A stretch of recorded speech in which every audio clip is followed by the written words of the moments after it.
For the most part, House of the Dragon has pulled off the 10-year time jump.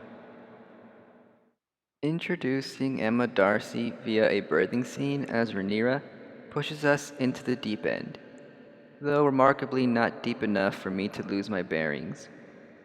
Alicent, now a fully confident queen, quickly dampens Rhaenyra's endorphins, with a request to see the baby right away. In spite and as a show of strength, Rhaenyra decides to struggle up the stairs with her third child, Anne Laenor, now played by John McMillan, at her side. The scene is shot in a long, continuous take to help us, the viewers, ease into the moment. As Olivia Cook turns to the camera in regal green, there's no doubt that we're looking at an adult Alicent. Cook may have been put in the toughest position, since Alicent is the character that's changed the most in 10 years. But luckily, I'm on board, partly because a decade can be drastic for a young person, but mostly because Olivia Cook is so compelling as a bold queen. Then Viserys enters, as if with a skip in his step. His one-armed appearance is shocking, but it's another simple yet effective way to demonstrate the passing of time. Is he an echo of Ned Stark from the first season of Game of Thrones? This time the creators seem to be lingering on the slow death of a central character, instead of building to a shocking execution. If the king's decay and the looming specter of death that comes for us all isn't enough to overwhelm you at this point, then maybe all the kids running around will exhaust you. It took me some time to remember who's who, but in case you need it, here's a quick rundown. Viserys and Alicent's kids are as follows: Aegon, Helena, and Aemond. Rhaenyra and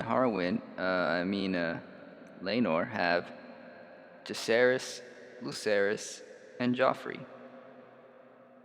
Lena and Daemon just have the two, Baela and Rhaena. The most prominent of the children in this episode is Aegon. He was the baby we saw in episode 3, the firstborn son all the conservatives want for the throne. Though, if the recurring image of an insecure man jerking above his perceived lessers is any indication, Aegon would be a terrible king. He's a bully, and top bully Kristen Cole encourages him just to get a rise out of Harwin.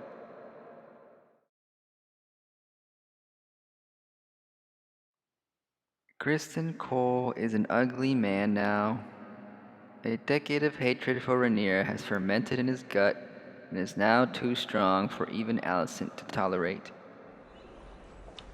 That was beneath me, Your Grace. I apologize. It's upsetting that we don't get to see Rhaenyra's or Laenor's reaction to Alicent recruiting Kristen. The washing away of Kristen's hate crime is one of the casualties of the 10-year skip. But Kristen's unquestioned presence, I guess, goes to show that despicable men are plentiful among the police force, the Kingsguard, and are unbothered in court. The writers could at least pay more attention to Laenor and his current boyfriend Carl.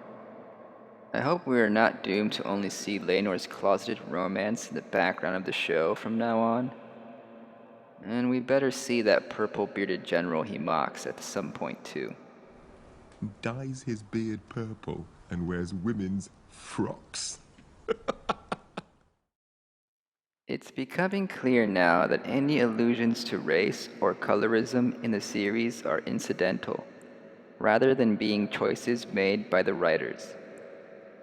It's my understanding that in the book the parentage of Rhaenyra's children are in question because of their hair color. With the show, a viewer may surmise that the kid's skin tone is the dead giveaway. Yet the writers seem to have adapted the text without the cast in mind, leaving it up to the actors and viewers to assume any racial tension if they so desire.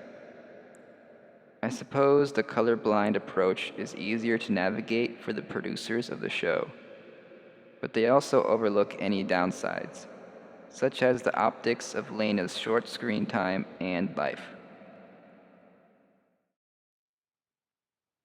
Lena suffers the most from the decade-long time jump.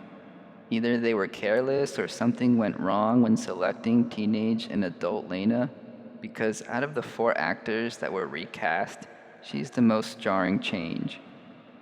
Maybe it could have been smoothed out had we spent more time getting to know Lena. Her death would have had more impact if she had gotten more screen time. Apparently, sometime between episode 5 and 6, Lena bonded with and claimed the oldest dragon of them all, Vhagar. That would have been great to see. Perhaps as a cold opening to this episode. Because Lena was given little time to develop, her death largely serves as motivation for Daemon this episode, much like Emma's death did for Viserys. This time the silver-haired mother gets to go out on her own terms. But what was meant to feel empowering feels like a compromise for killing off the woman of color with the most on-screen potential.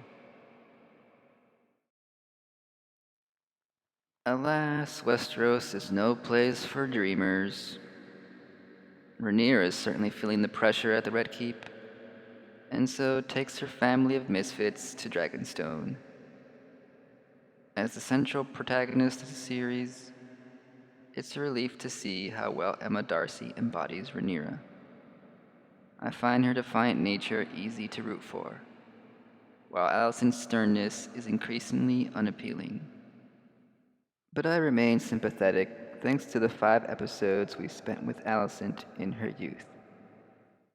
Nowadays, she's surrounding herself with bad men, a contradiction to her supposed decency that is sure to plague her moving forward.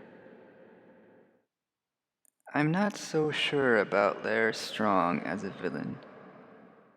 The disabled loner with a cane is a tired personality for an antagonist, and lacks the subtlety of Daemon's evil before he settled down in Pentos.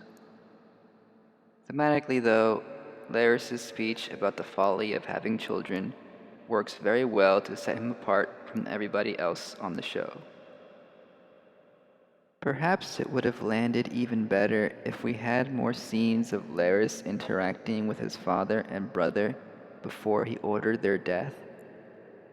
Then again, Larys might be the simple kind of villain that doesn't need more backstory. Having him occasionally appear and then confess to the Queen that he killed his family for her may be sufficient development in his case.